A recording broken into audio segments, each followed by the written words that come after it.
নমস্কাৰ বন্ধু বান্ধৱীসকল আপোনালোক সকলোকে স্বাগতম জনাইছো আজিৰ কাহিনীটো নামকৰণ কৰিছো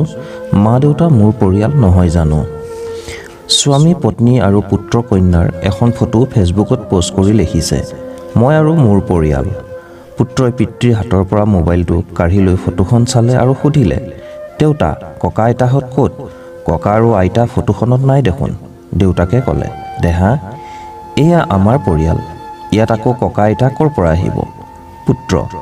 মানে মোৰ যেতিয়া বিয়া হ'ব তেতিয়া আপোনালোক মোৰ পৰিয়াল হৈ নাথাকিব নেকি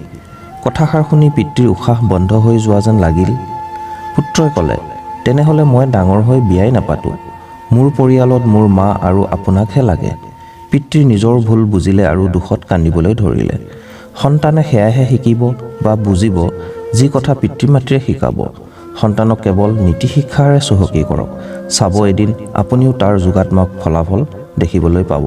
কাহিনীটো যদি ভাল লাগিল তেনেহ'লে আপোনাৰ মতামত কি জনাব আৰু যদি আপোনাৰ মা দেউতাক সঁচা অন্তৰেৰে ভাল পায় তেনেহ'লে লাইক আৰু কমেণ্ট কৰি জনাওক